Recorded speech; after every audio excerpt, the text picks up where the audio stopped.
Hello everyone, welcome back to my channel. Sorry, our channel এখন। তো আমরা এখন হাওড়া স্টেশনে বসে আছি আর ট্রেন এসে গেছে। ভাবো তো কোথায় যাচ্ছি? হ্যাঁ জানি থাম্বনেল অলরেডি দেখা হয়ে গেছে, বুঝতে তো পেরেই গেছো।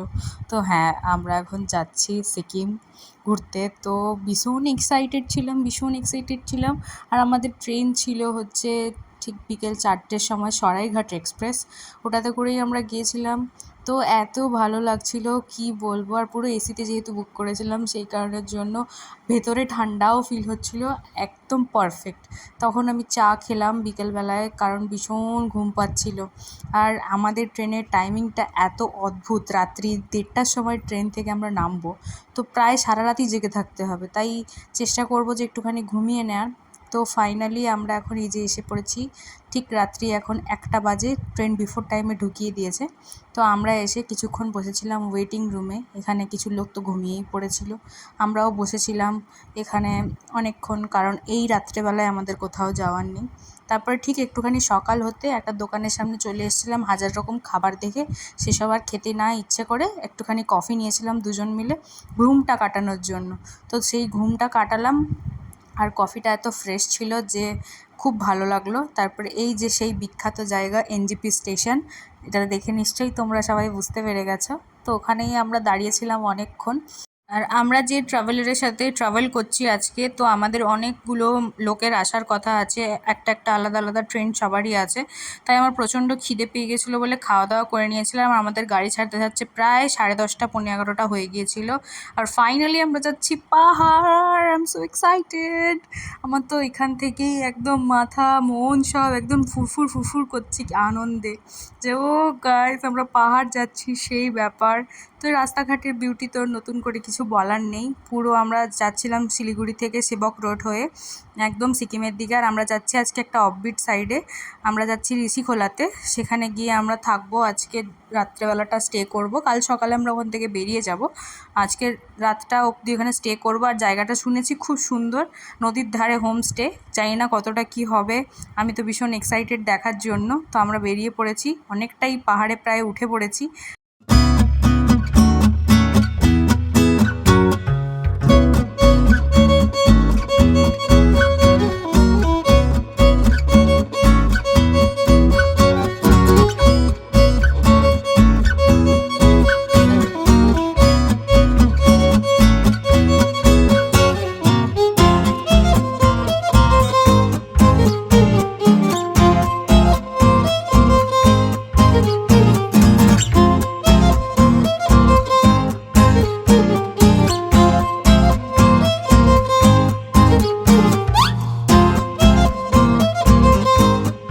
যেহেতু অনেকক্ষণ লং টাইমের রোড, সেই কারণে আমরা মিডিলে একটুখানি একটা রেস্টুরেন্টে ঢুকেছিলাম খাওয়া দাওয়া করার জন্য।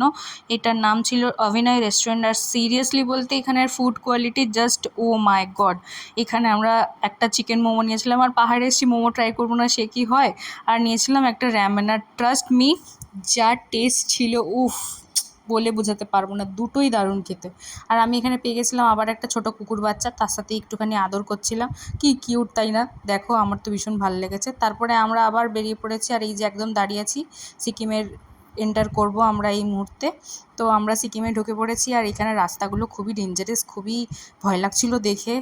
তো অনেক দিন পাহাড়ে আসি না, একবারই এসেছিলাম পাহাড়ে, প্রথম দার্জিলিং, তারপরে আবার।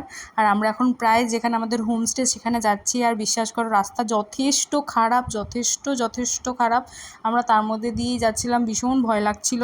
আর রাস্তাঘাটের অবস্থা দেখে তো আরও অবস্থা খারাপ হয়ে গেছিলো, যে কি করে যাব এখান থেকে, আর বমি হবে কিনা তার ঠিক নেই।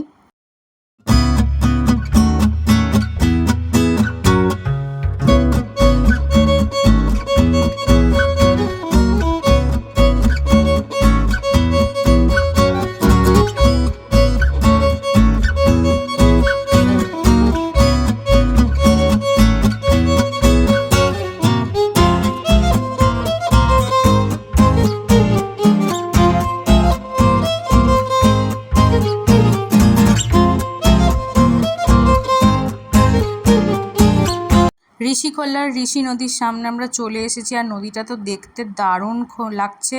আর সেই টাইমে বৃষ্টি হয়েছিল কিছুক্ষণ আগে, তাই জলটাও একটু বেশি আছে, দেখতে তো ভয় লাগছে।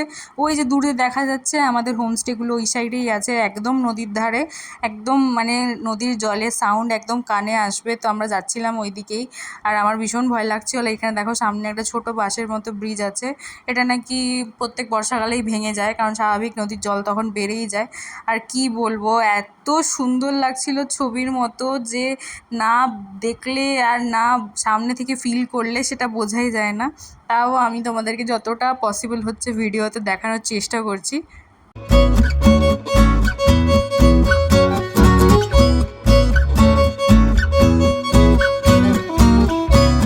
আর সিরিয়াসলি বলতে এরকম ডেঞ্জার এক্সপিরিয়েন্স হবে আমি তো কোনোদিনও ভাবতেই পারিনি।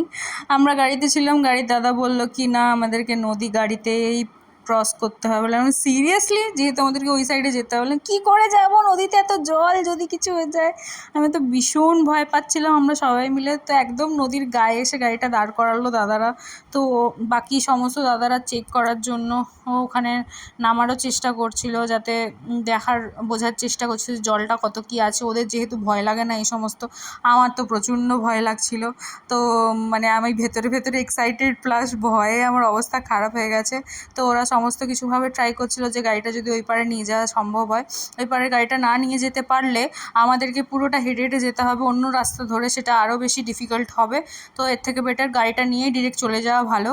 তো আমি তো এখানে ভীষণ ভয় পাচ্ছিলাম, বাকিরা গাড়িতে যারা যারা বসেছিল প্রত্যেকেই প্রচণ্ড ভয় পাচ্ছিল। তো দাদারা আমাদেরকে বললো তোমরা তো চিন্তা করো না, বেশি দূরে নেই, বেশি দূরে নেই, কিছু হবে না, কিছু হবে না। বাট ওরা তো, ওদের তো ভয় লাগে না, আমাদের তো ভয় লাগে, আমরা তো এরকম করে নদী রোজ রোজ পেরাই না, তাই না? তো আমরা তো ভীষণ ভয় পাচ্ছিল। ওখানে দাদা বলছে না না জল বেশি নেই, হাঁটু অবধি আছে, ও ঠিক আছে আমি পার করে দেবো, এই করে দেবো। আর আমাদের প্রত্যেকের মনের ভেতরে ধুক ধুক ধুক ধুক করছে যে কী করবো ভাই, যদি পড়ে যায় তাহলে কি হবে।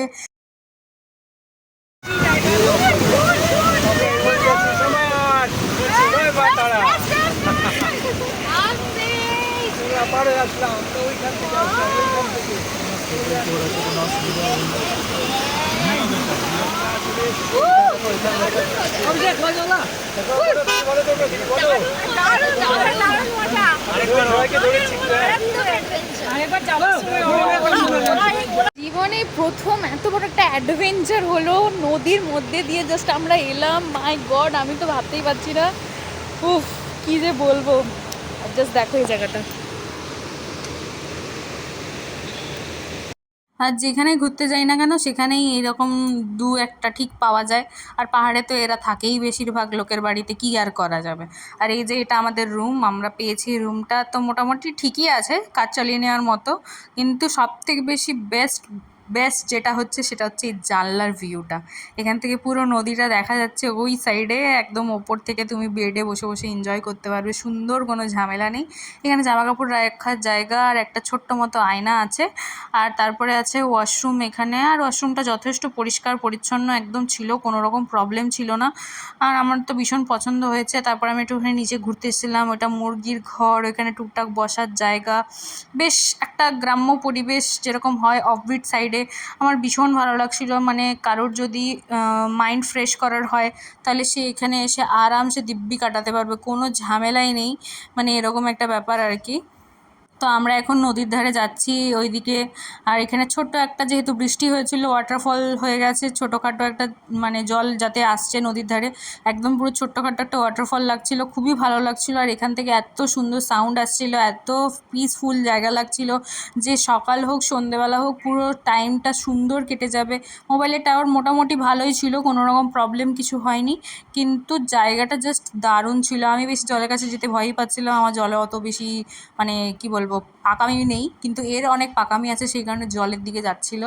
বেশি জল দেখতে, ভিডিও বানাতে তার হাজার হাজার রকম ক্রাইটেরিয়া, আমার অত রকম নেই, তাই আমি অত কাছে যাইও নি। ও গেছিলো এদিক ওদিক করছিল ওখানে গিয়ে।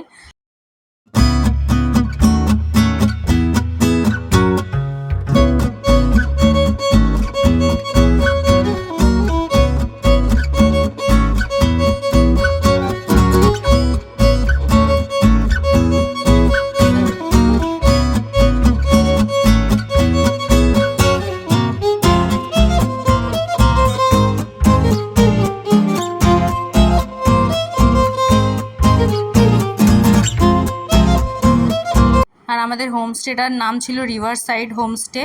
তো সেখানেই আমরা ছিলাম, আর সমস্ত ডিটেলস আমি তোমাদেরকে স্ক্রিনে মেনশন করে দেবো। জায়গাটা খুবই ভালো ছিল, আর প্রাইস কত কী ছিল বলতে পারছি না, কারণ আমাদের সমস্ত কিছু ইনক্লুডেড ছিল। আর তার সাথে রাত্রেবেলায় দিয়েছিল একটুখানি ভেজ পকোড়া আর চা, আর বিশ্বাস করো একটু ঠান্ডা ঠান্ডা লাগছিল, দারুণ লাগছিল আমাদের এটা খেতে। আর রাত্রেবেলা আমাদেরকে ডিনারে জিজ্ঞেস করেছিল কী খাবো, তো আমরা বলেছিলাম ফ্রাইড রাইস আর চিকেন। তো ওটাও ওরা ভেবেই ছিল, তো তাও আমাদেরকে জিজ্ঞাসা করেছিল, তো আমরা সেটাই খেয়েছিলাম। আর এটাও কিন্তু আমাদের প্যাকেজের মধ্যে ইনক্লুডেড ছিল। তো তোমাদের যদি আমাদের পুরো ট্রিপের কত কি বাজেট ছিল, কত কি কোথায় কি কি খরচা হয়েছে সমস্ত কিছু জানার থাকে, তাহলে আমাকে প্লিজ কমেন্টে জানিও। আমি ছোট ছোট ভিডিওর মাধ্যমে তোমাদেরকে জানিয়ে দেবো। তো আজকের মতন এখানেই টাটা, দেখা হচ্ছে আবার একটা খুব জলদি ব্লগে।